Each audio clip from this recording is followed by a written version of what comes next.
ओम श्री वेद पुरुषाय नमः। नमस्कार। क्लास नंबर 583 श्रीमद् भगवद गीता जी शंकराचार्य जी के भाष्य के अनुसार आरंभ किया जाता है। ओम श्री सीता रामचंद्राभ्याम नमः। नमो गुरुभ्यः। ओम अथ काल देवता श्री विक्रमी संवत् 2082 श्रावण शुक्ल पक्षः पूर्णिमा शनिवारः श्रवणनक्षत्रम् उत्तरायणं वर्षर्तुः। ओम तत्सत्। श्री शंकराचार्याय गुरवे नमः। आरुरुक्षोर्मुनेर्योगं कर्म कारणमुच्यते योगारूढ़स्य तस्यैव शमः कारणमुच्यते। अध्याय नंबर 6 और श्लोक नंबर 3। पुस्तक है Gita press Gorakhpur, book number 10, Shankaracharya ji के भाष्य वाली पुस्तक। अच्छा जी, अब भगवान यहाँ पर हमको दे रहे हैं कि कैसे अधुना कर्म योगस्य ध्यान योग साधनत्वम, कैसे कर्म योग जो हैं वो ध्यान योग के साधन हैं, ये भगवान बताने लगे हैं। तो ये जो दो चीज़ें हैं, कर्म योग और ध्यान योग, और इनका आपस में संबंध, ये समझना बहुत महत्वपूर्ण है। देखिए,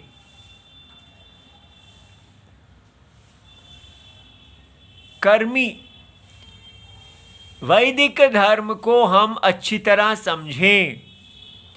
कैसे वेद जो हैं वो हमें सबसे पहले कर्मी बनाते हैं कि आप जो है एक यज्ञ के अंदर जन्म लिए हैं। इन द यज्ञ, फॉर द यज्ञ, बाय द यज्ञ। ठीक है, आप यज्ञ के अंदर जन्म लिए हैं, आप यज्ञ के लिए जन्म लिए हैं, और आप यज्ञ के ही कारण जन्म लिए हैं। ठीक है, तीनों। तो ये बात समझना बहुत महत्वपूर्ण है।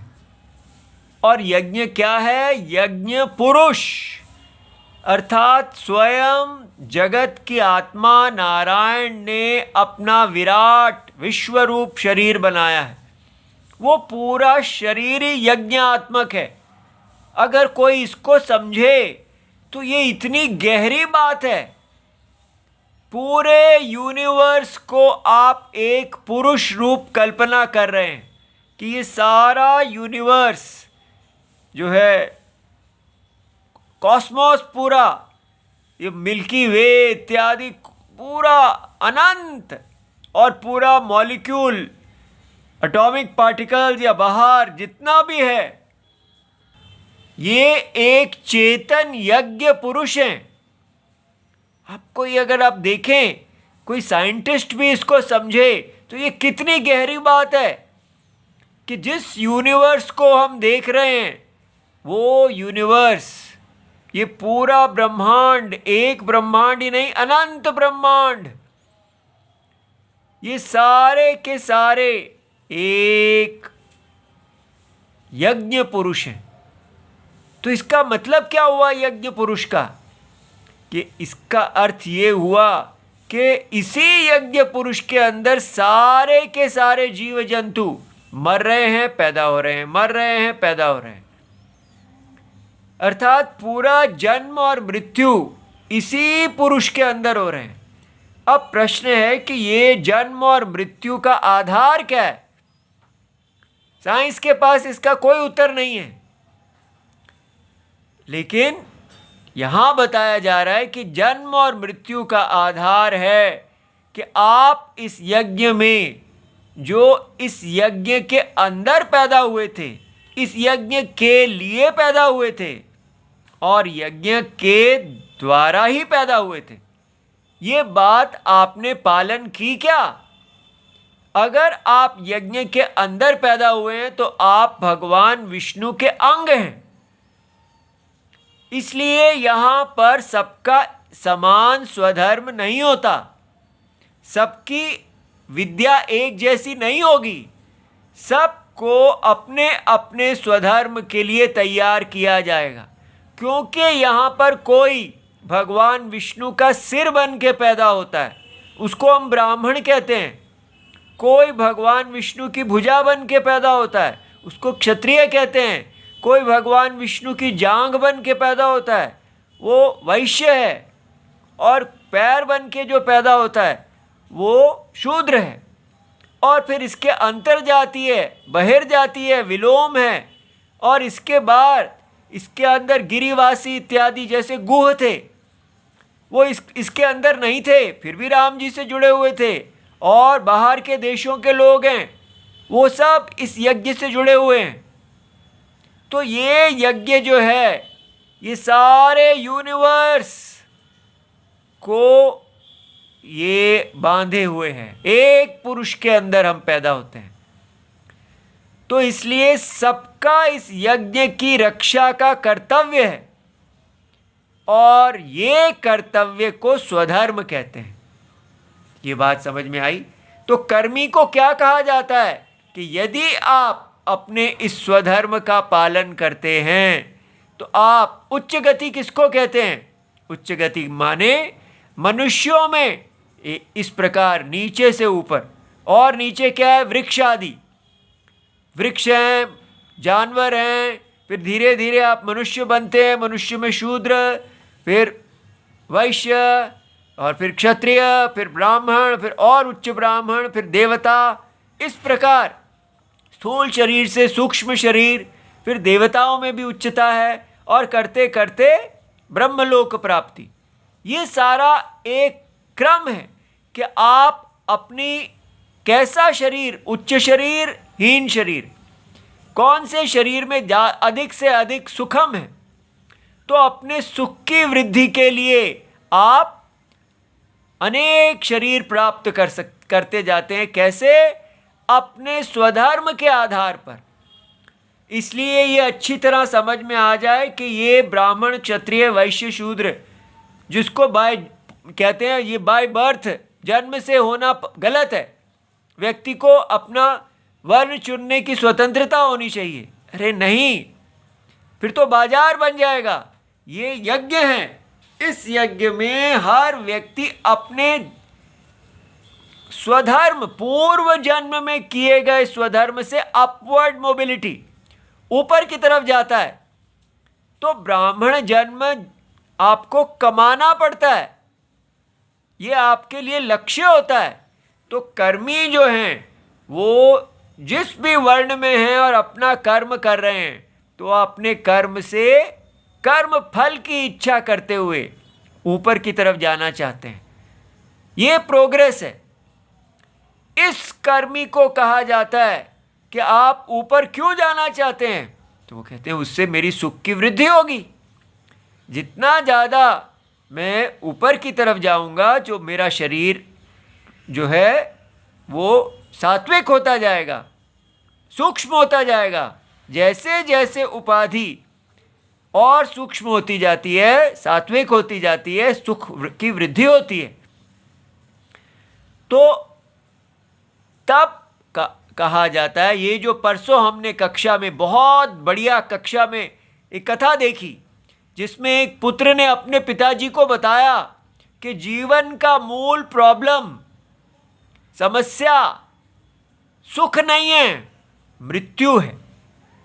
कितनी गहरी बात कि जब मनुष्य ये जानता है कि मैं हर क्षण मृत्यु के मुंह में बैठा हुआ हूं, तो उसके लिए कोई सुख दुख का मायना ही नहीं रखता। आप सुखी हैं तो भी मृत्यु आपको पकड़ लेगी, आप दुखी हैं तो भी मृत्यु के मुंह में बैठे हैं। और किसी भी क्षण बिना कोई नोटिस दिए, कोई आपको बताया नहीं जाएगा, आप पुण्य कर रहे हैं तो भी, पाप कर रहे हैं तो भी, आप स्वस्थ हैं, अस्वस्थ हैं, प्रधानमंत्री हैं, सामान्य व्यक्ति हैं, कुछ भी हैं, मृत्यु के लिए आप किसी भी क्षण उठाए जा सकते हैं, पूरे अनादर से। इस प्रकार जो व्यक्ति ये देखता है कि मृत्यु जो है वो सबसे बड़ी प्रॉब्लम है, तो वो कहता है कि अगर मैं उच्च गति को प्राप्त कर भी लेता हूं, अगले जन्म में देवता बन भी जाता हूं, तो वहां पर भी वो देवता का पद जो है वो तो समाप्त हो जाएगा, क्योंकि जो चीज कर्म के फल से, अनित्य कर्म से जीती गई है, तो अनित्य का फल अनित्य ही होता है। इसलिए हेवन इत्यादि इटर्नल वो सब रॉन्ग लॉजिक है। यहां समझ में आता है कर्म का फल अनित्य है, नित्य हो ही नहीं सकता। इसलिए मृत्यु को कैसे जीता जाए, ये लाइफ की प्रॉब्लम वेद आपके सामने रखते हैं। तब उसके लिए कहा गया है कि आप ये जो अपना वैदिक कर्म कर रहे हैं, ब्राह्मण क्षत्रिय वैश्य शूद्र इत्यादि, ये जो आपने कुल से तपस्या का, जो आपके पितरों से प्राप्त हुआ स्वधर्म है, उसको जो आप धारण कर रहे हैं, उस व्रत को, उस धर्म को आप कर्मयोगी बन के धारण कीजिए। उससे वो क्या है, फल का सन्यासी बन जाइए, लेकिन कर्म के सन्यासी ना बनिए। तो ये आपको मृत्यु से अमृत की तरफ ले जाएगा। वो कैसे? ये कर्म योग जो है, तब आप भगवान नारायण जैसे हो जाएंगे, क्योंकि भगवान नारायण जो हैं वो इस सारे यज्ञ को धारण किए हुए हैं, लेकिन उनको कोई कर्म फल की स्पृहा नहीं है। वो किसी कर्म फल के लिए नहीं करते। क्यों नहीं करते? क्योंकि वो सत्य है और ये यज्ञ मिथ्या है। ये यज्ञ रस्सी में दिखने वाला, अज्ञान के कारण दिखने वाला एक परसेप्चुअल स्नेक है। ये एक स्वप्न की दुनिया है, माया। क्योंकि ये हमारे भारत के शब्द हैं, तो हम इनको हल्का ना समझें, नॉन साइंटिफिक ना समझें। इनका स्पष्ट अर्थ है, अर्थात अविद्या कल्पित, अज्ञान के कारण, इग्नोरेंस के कारण, वस्तु के नहीं जानने के कारण आप एक प्रतीति, एक परसेप्शन देख रहे हैं स्वप्न की तरह। उस स्वप्न की आत्मा सदा स्वप्न के ना वो करता है और ना ही कर्म के फल में उसकी कोई स्पृहा है। फिर भी उसने सारे स्वप्न के शरीर को धारण किया हुआ है, और स्वप्न के अंदर जितने प्राणी हैं वो सबका आत्मा है। ऐसे आत्मा वो मृत्यु से परे अमृत है। तो कर्म योगी क्या करते हैं? वो अपने आप को ऐसे परमात्मा में स्थित करते हैं, लेकिन वो नहीं कर पाते हैं, क्योंकि उनका मन जो है, अंतःकरण जो है, वो कर्म के काम फल से, कामनाओं से भरा हुआ है। इसलिए उनके चित्त में विक्षेप हो जाता है, वो अंतरात्मा में स्थित नहीं हो पाते हैं। तो चित्त का विक्षेप रूप दोष को दूर करने के लिए उनको कहा जाता है, बार बार आप अंतरात्मा में स्थित होके कर्म को कीजिए। जो मन आपका कर्म में बार बार जाता है, आप काम्य कर्म को छोड़ दीजिए, फल को छोड़ दीजिए, लेकिन कर्म को बनाए रखिए। ये एक तपस्या उनको दी जाती है। इस प्रकार जो व्यक्ति अपने स्वधर्म, जैसे अर्जुन को कहा गया आप क्षत्रिय हैं, आप अपने क्षत्रिय कर्म को कीजिए बिना फल के, केवल यज्ञ वृद्धि के लिए, भगवान विष्णु की वृद्धि के लिए, तब आप मृत्यु से अमृत की तरफ जाएंगे। सो सुख और दुख के टॉपिक छोड़ दो।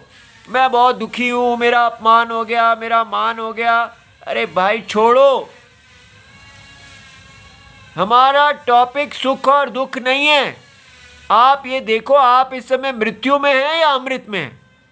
मैं तो मृत्यु में हूँ, तो बस फिर क्या, सुखी और दुखी का मतलब ही नहीं है। तो अमृत में कैसे जाते हैं? जब आप स्वप्न की आत्मा में शरण ले लेते हैं। स्वप्न की आत्मा ही स्वप्न की मृत्यु से परे है। ठीक है, इसलिए जगत की आत्मा नारायण में शरण लेना और संसार के सुख और दुख दोनों को समान समझना, ये वो प्रॉब्लम नहीं है। मान अपमान इत्यादि सब छोड़ दो, तब व्यक्ति बहुत ही बलवान हो जाता है, एम्पावर्ड, बहुत, उसको कोई ब्लैकमेल नहीं कर सकता, कोई उसकी जिह्वा को नहीं लटका सकता, किसी स्त्री इत्यादि में वो कामुक नहीं होगा, वो सदा राम जी की तरह धर्मपरायण हो जाता है। तो कर्म योगी सीता और राम की तरह बलशाली, सदा धर्मनिष्ठ हो जाते हैं और धीरे धीरे वो ध्यान योगी बन जाते हैं। उनके अंदर चित्त का समाधान आ जाता है, उनका चित्त समाधिस्थ हो जाता है, सदा आत्मा में रहने वाला हो जाता है। तब वो कर्म, पहले फल सन्यासी थे, अब कर्म सन्यासी हो जाते हैं और इस प्रकार वो सदा आत्मा के ही ध्यान में रहते हुए मोक्ष को प्राप्त करते हैं। ये हमारा लाइन डायग्राम है, मोक्ष का प्लानिंग है। लेकिन आजकल क्या हो रहा है, कर्म है ही नहीं, कर्म नहीं है तो कर्म योग भी नहीं है, तो कर्म योग नहीं है तो ध्यान योग भी नहीं है, सारा वैदिक खत्म। लेकिन फिर भी भगवत गीता कैसे है, भगवत गीता मार्केट भगवत गीता जो है वो कहीं से कुछ उठाया, कहीं से कुछ उठाया, इजी पाथ बनाया, सारे वैदिक धर्म को जीरो कर दो और बस आप किसी भगवान से प्यार कर रहे हैं बस। और या बुद्धिस्टिक मेडिटेशंस क्या है, उसमें वैदिक धर्म है ही नहीं, वहाँ सीधा ही कहा है ध्यान करो। और यहाँ कहा जा रहा है अगर आप कर्म योग नहीं करेंगे तो आप ध्यान योगी बन ही नहीं सकते। इसलिए बुद्धिस्टिक मेडिटेशंस अंतरात्मा, क्योंकि वो केवल जीरो पे, वो कहते हैं आत्मा है ही नहीं, वो नैरात्म्यवादी हैं, वो कहते हैं स्वप्न एक परसेप्शन है जिसके पीछे सत्य ही नहीं है, शून्यवादा। इसलिए लोग उसी के अंदर फंसे हैं। या योगिक जो समाधि है, योगी भी वैदिक धर्म को नहीं कराते। वो कौन से योगी, पतंजलि योग, पतंजलि योग में जो अष्टांग योग है, 8 अंगों वाला योग, इस प्रकार आप करते जाएं, स्टेप से आगे बढ़ते जाएं तो चित्त की वृत्ति का निरोध हो जाएगा। वहाँ पर भी कोई कर्मी वैदिक कर्म नहीं है, कोई कर्म योग नहीं है, कोई परमेश्वर नहीं है। इसलिए वो योग भी जो है सेकुलर मार्केट में बहुत फैलता है, बुद्धिज़्म भी सेकुलर मार्केट में बहुत फैलता है और मार्केट भगवत गीता भी फैलती है, लेकिन इसको कोई लेने वाला नहीं है क्योंकि मार्केट में ये नहीं चलेगा। ये उसी के लिए चलेगा जो वास्तव में सत्य पथ पे चलने वाला व्यक्ति है। ठीक है, तो इसके लिए एक बहुत स्पेशल गंभीर अधिकारी चाहिए। तो ये भगवत गीता हमको भगवान 2 हिस्सों में बांटती है, एक है आरुरुक्षु और दूसरा है आरूढ़ा। आरुरुक्षु कौन है, जो अभी कर्मी की अवस्था से वो कर्म योगी बना है, लेकिन वो आरूढ़ होना चाहता है। वो चाहता है कि उसको ध्यान योग का फल मिल जाए, उसका चित्त संसार की माया में प्रीति ना रखे, उसका चित्त मायावी में प्रीति रखने वाला हो। तो आरुरुक्षु के लिए साधन है कर्मयोग, और आरूढ़ जो कर्मयोग करता करता अपने चित्त को शांत कर लिया है, उसके लिए साधन है कर्म का संन्यास, सन्यासी बन जाना। इसके लिए कर्म को धारण करना, फल को छोड़ना साधन है। इसके लिए कर्म और फल दोनों को छोड़ देना साधन है। ठीक है, ये 2 साधन बताना इस श्लोक का काम है।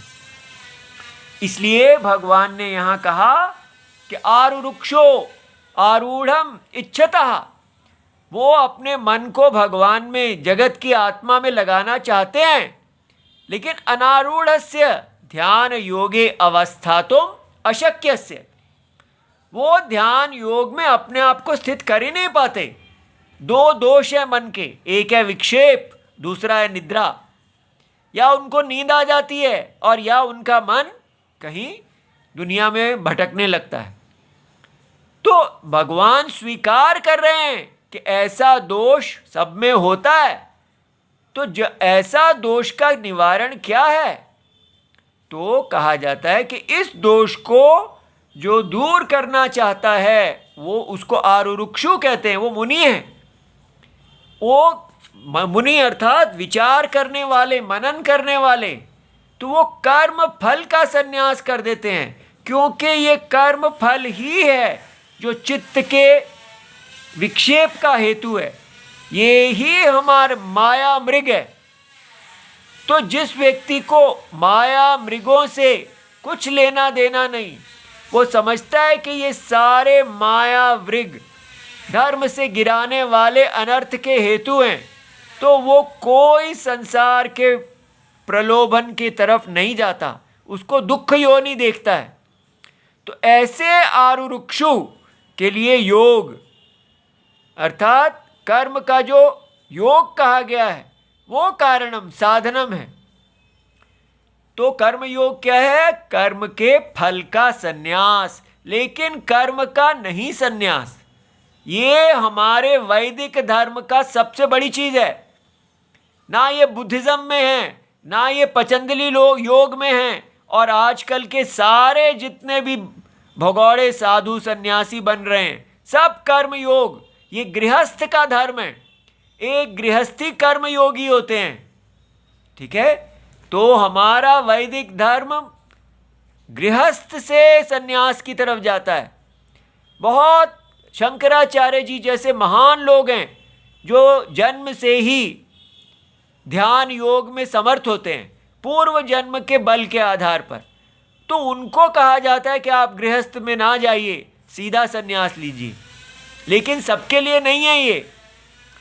उसके बाद आरूढ़स्य दूसरा व्यक्ति है जिसको कर्म योगी होते हुए अब वो ध्यान योग का सामर्थ्य प्राप्त कर गए हैं। तो आरूढ़स्य पुनः तस्यैव, ये तस्यैव जो है ये बहुत बड़ा शब्द है कि ये नहीं है कि आरूढ़ कोई और है और आरुरुक्षु कोई और है। जो व्यक्ति पहले कर्म योगी थे वही आरूढ़ हो गए। जो नौका पे बैठे थे तो वो ही नदी को पार करते हैं। ये नहीं है कि नदी को कोई और पार कर जाता है, बैठता कोई और है। यही व्यक्ति यहाँ पहुँचता है। इसलिए स्टेज है, पहले आप कर्म योगी बनिए, इसके बल पे आप ध्यान योगी बनेंगे। सन्यासी वो बनेगा जो पहले अच्छा कर्म योगी गृहस्थ है। ठीक है, तो हमारा वर्ण और आश्रम धर्म मोक्ष का साधन है जो कहीं नहीं है इस संसार में। इसलिए योगारूढ़स्य पुनः तस्यैव क्षमा, उसके लिए क्षमा, उपशमा माने उसका मन अब पूरी तरह आत्मा में चला जाता है। जैसे कछुआ पूरी तरह अपने आप को अंदर खींच लेता है। सर्व कर्मभ्यो निवृत्ति ही, सारे कर्मों से, वैदिक कर्मों से और लौकिक कर्मों से, दोनों से उसकी निवृत्ति। तो ये उसके लिए साधनम है। कारणम योगारूढ़स्य साधनम उच्यते। तो दो साधन कहे गए। जो अपने चित्त को शांत करना चाहते हैं उनके लिए कर्म साधन है, कर्म के फल का त्याग, तो वो कर्म योगी बन गए। जिनका चित्त अब शांत हो गया है उनके लिए पूरी तरह वैदिक कर्म और लौकिक कर्म दोनों का त्याग, केवल समाधि अवस्था में बैठना। ठीक है, तो उसको कहते हैं कर्म संन्यास और कर्म फल संन्यास दोनों। तो यावत यावत जैसे जैसे कर्मभ्यः उपरमते तावत तावत निरायासस्य इंद्रियस्य चित्तम समाधीयते। अब ये समझना है कि ऐसा नहीं होता कि यहां से सीधा जंप करके यहां पहुंचता है। जैसे जैसे वो कर्मयोगी अपने कार्य को बिना फल की इच्छा के ईश्वर आराधना, भगवान के प्यार को करते करते रहते हैं, तो उनका मन धीरे धीरे, अब यहां भी पहुंच गए तो मन शांत हो गया। धीरे धीरे धीरे मन जो है काम शांत होता जाएगा, वैराग्य बढ़ता जाएगा। तो जैसे जैसे वो आगे बढ़ेंगे उनकी कर्म की प्रवृत्ति कम होती जाएगी। ठीक है, और इसलिए अचानक संन्यास नहीं आ जाता, धीरे धीरे उनके अंदर एक विड्रॉल, वो अंतर दुनिया में, अब वो क्या, जिन चीज़ों में उनको बड़ा मज़ा आता था, अब वो उन चीज़ों में उनको उपरति आती है। बहुत लोगों के अंदर जाना, वाहवाह कराना, और भीड़ों में जाना, और प्रोग्राम्स देखना, टीवी देखना, मोबाइल देखना, इतना खाना, और ये सब सब उनको अब अच्छा ही नहीं लगता। ये कपड़े पहनना, वो पहनना, अब उनको एकांत अच्छा लगने लगेगा। केवल ध्यान, केवल शास्त्र का अध्ययन, विचार करना। लोग कहेंगे ये बीमार हो रहे हैं, वो बीमार नहीं हो रहे हैं, वो स्वस्थ हो रहे हैं। क्योंकि लोग उस बीमार, पागलपन, कामुकता की अवस्था को स्वस्थता समझते हैं।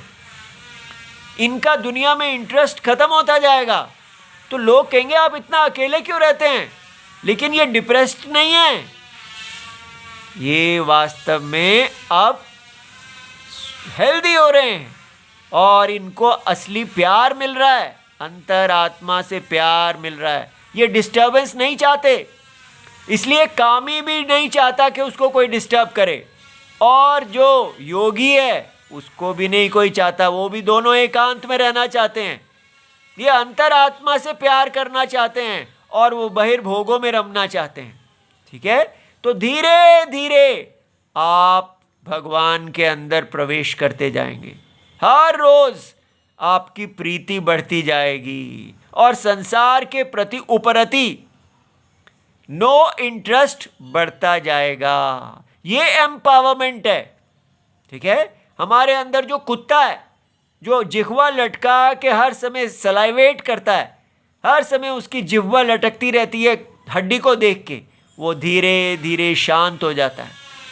ठीक है, और केवल हंस, जो मानस सरोवर का शुद्ध हंस है, वो बाहर निकलता है। इस प्रकार भगवान यहाँ कहते हैं कि धीरे धीरे जितेंद्रिया, उसके अंदर इंद्रियों को जीत लेता है, चित्तम समाधीयते, चित्त का समाधान आ जाता है, तथा सती, ऐसा होने पर झटिति, झटपट वो योगारूढ़ हो जाता है। ठीक है, ये डेवलपमेंट है जिसको हमारे भारत ने पूरी तरह त्याग दिया है। भगवत गीता बहुत हो रही है, लेकिन कहीं पर भी क्या आपको अपने स्वधर्म को करना है, और उस स्वधर्म को करते करते आप बनेंगे ध्यान योगी, वो सब मिसिंग है। क्योंकि हम भगवत गीता को बाजार में बेचना चाहते हैं। तथा च उक्तम व्यासेन, अब ये जो 2 दिन पहले हमने ये सारी कथा को किया था, भगवान वेद व्यास जी महाभारत के शांति पर्व में क्या कहते हैं, नैतादृशं ब्राह्मणस्य अस्ति वित्तम यथैकता।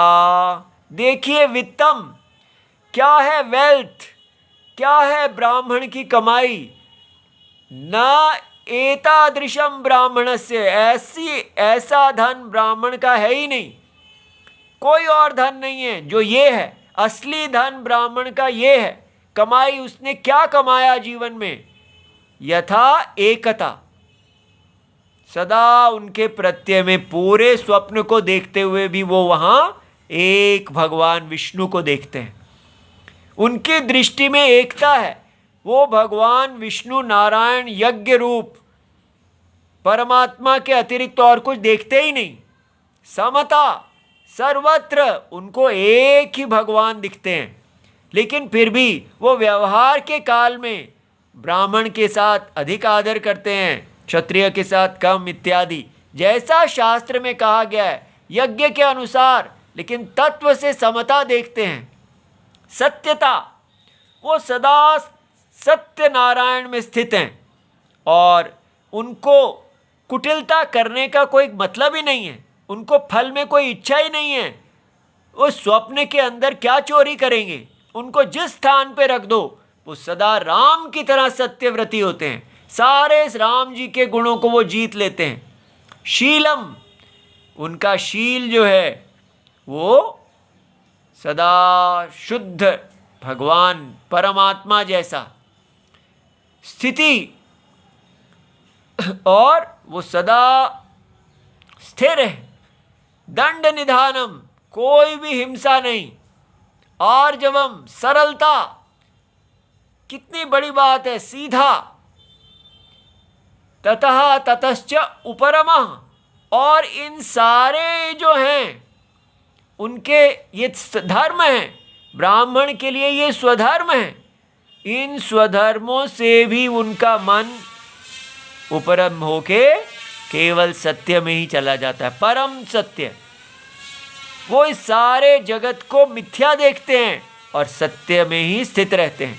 ये उनका धर्म है कि सारी क्रियाओं से उनको उपरति हो रही है। ये उपरति हमारे देश की कमाई कही जाती है कि आप ऐसे जिए कि आपको सारे भोगों से, सारे कर्तव्यों से उपरति हो जाए और केवल ब्रह्म में स्थित होके मोक्ष परायण हो। ठीक है। इति सर्वम शिवम प्रणाम।